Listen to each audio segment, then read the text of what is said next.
आपका स्वागत है कुरुक्षेत्र भूमि न्यूज़। आज आपकी लाइव खास मुलाकात एक ऐसे चेहरे से होने जा रही है जिन्होंने जनता के प्रति अपने रुझान रखे हैं और वो है राजेश कनिपला जी। हाँ जी, नमस्कार सर।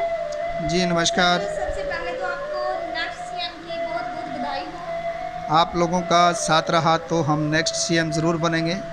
और मीडिया जो है देश का चौथा स्तंभ है, और अगर सच्चाई दिखाए और दुनिया को पता लगे कि वाकई ही हम दर्पण को, एक आईने को साफ करके दिखा रहे हैं।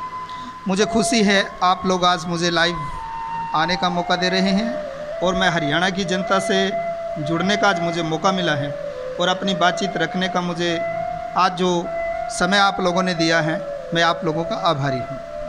सर, आप हमें बताएंगे कि आज तक जनता जो है दो ही पार्टियों को महत्व देती आई है, तो ऐसा क्यों है सर? देखिए, आज तक जनता ने विश्वास जिताया है या तो कांग्रेस या बीजेपी। राष्ट्रीय स्तर की तो बात ये है। बात की जाए क्षेत्रीय दल की, हरियाणा प्रदेश में अन्य क्षेत्रीय पार्टियों ने भी राज किया है, लेकिन जनता के वादों पे ये पार्टियां खरी नहीं उतर पाई। ये हरियाणा प्रदेश भली भांति जानता है आज देश के अंदर क्या हो रहा है, कौन से ये वादे लेकर आए थे और आज पलटवार क्या हो रहा है। ये मेरे ख्याल से बताने की ज़रूरत नहीं है। आज जनता त्राहिमाम कर रही है, अधिकारों से वंचित है, किसी को रोज़गार नहीं है, किसी के अधिकार सुरक्षित नहीं है, जाति धर्म के नाम पर विवाद हैं। यही सिर्फ राजनीति का खेल रह चुका है, और मैं नहीं चाहता कि हरियाणा प्रदेश में इस प्रकार के नेताओं का राज रहे। युवा क्रांति अपना कदम आगे बढ़ा चुकी है, और मेरी अपील है हरियाणा प्रदेश की जनता से कि बदलाव तो करना पड़ेगा, आज नहीं तो कल, लेकिन मैंने शुरुआत कर दी है और आप लोगों के साथ की मुझे ज़रूरत है।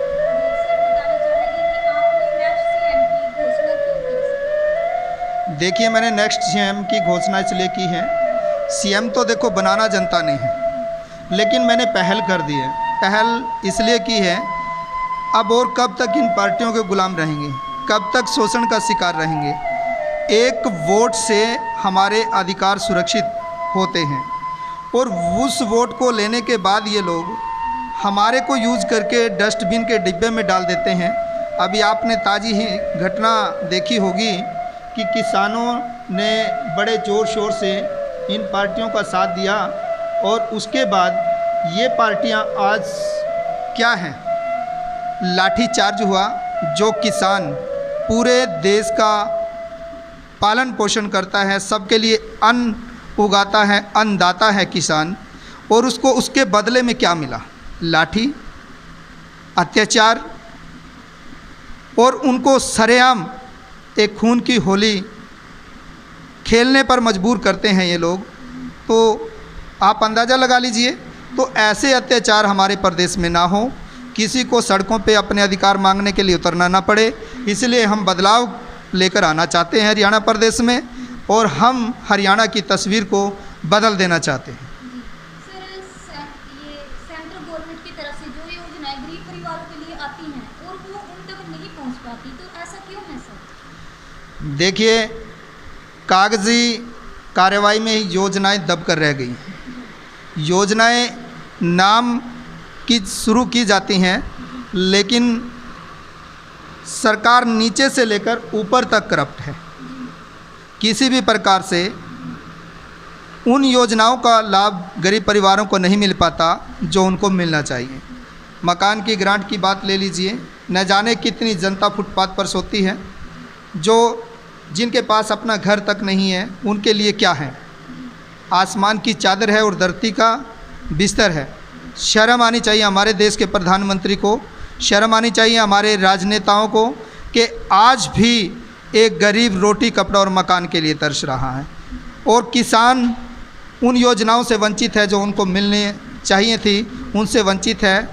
युवा बेरोजगार है, युवाओं के पास रोज़गार नहीं है।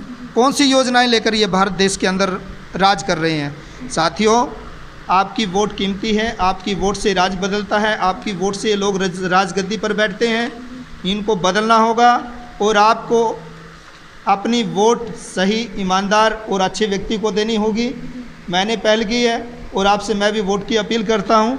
इन लोगों को अगर बाहर का रास्ता दिखाना है तो नया कदम आगे बढ़ाइए। जिनको एक बार देख लिया उनको दोबारा सत्ता में लाने का कष्ट न करे। मैं यही अपील करूँगा। हमें भारत देश से प्यार है, अपने देश की जनता से प्यार है। हम अपने देश की सेवा करना चाहते हैं। सेवा भावना से हम मैदान में आए हैं। जब जब देश पर क्रांति आई है या आपत्ति आई है तो युवा क्रांति उभर कर सामने आई है और युवा ही इस देश की कमान संभालेंगे। एक कहावत भी बहुत ज़्यादा मशहूर है कि अमेरिका के अंदर युवा सरकार चलाता है, बूढ़ों को पेंशन देता है, लेकिन भारत देश के अंदर क्या हाल चाल है ये आप भली भांति जानते हैं। हरियाणा प्रदेश या भारत देश की अगर बात की जाए, यहाँ बूढ़े सरकार चलाते हैं और युवाओं को टेंशन देते हैं। साथियों, बदलाव का वक्त है, हमें बदलाव की ओर जाना चाहिए। बदलाव क्या है? बदलाव हमें ये करना चाहिए कि बुजुर्गों को पेंशन देने का समय आ चुका है। युवा अपनी कमान संभाले और आए मेरे साथ मैदान में। हम बदलेंगे हरियाणा को और बदलने की कोशिश भी करेंगे। जहाँ पर दूध दही का खाना था, आज वहाँ रोटी के लाले पड़ रहे हैं। साथियों, ये तो संघर्ष आप लोगों को करना पड़ेगा। फिर से हमारा हरियाणा खुशहाल होगा, हरियाणा की जनता खुशहाल होगी। आप अपना सिर्फ एक सोच बदलिए, देश और प्रदेश अपने आप बदल जाएंगे। थैंक यू सर, आपने हमें बहुत अच्छा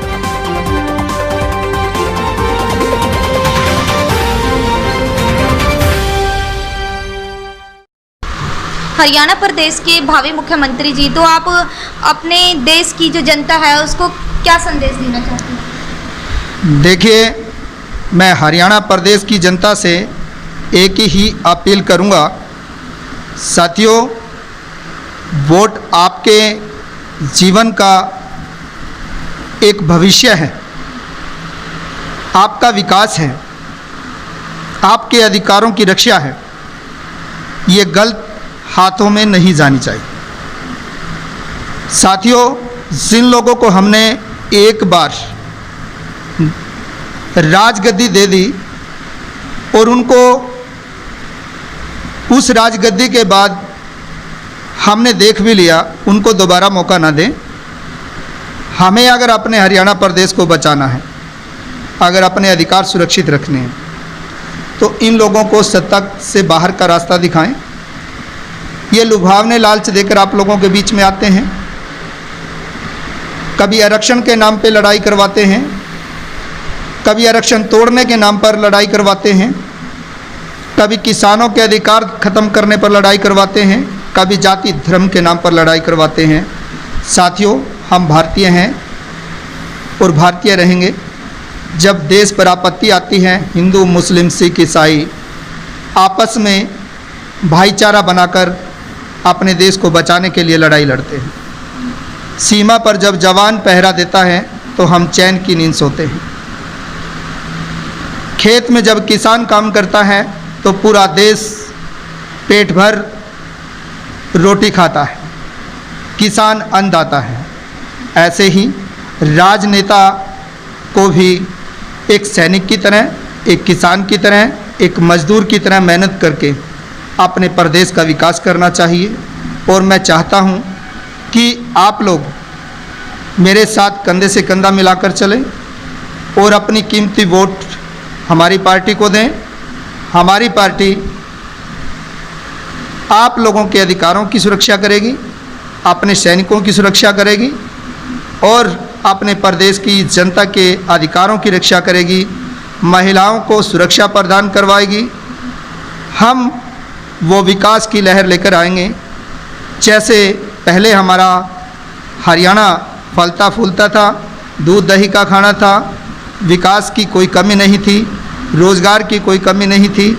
हम हरियाणा प्रदेश को खुशहाल बनाना चाहते हैं। आप लोग हमारा साथ दें, हमारी पार्टी से जुड़ें, हमारे विचारों से जुड़ें और एक अच्छी विचारधारा लेकर हरियाणा प्रदेश में काम करने का मुझे मौका ज़रूर दें। यही मेरी आप लोगों से अपील है। मैं आप लोगों की एक एक वोट का कर्ज गुलाम बनकर अदा करूंगा। जय हिंद, जय भारत, जय हरियाणा।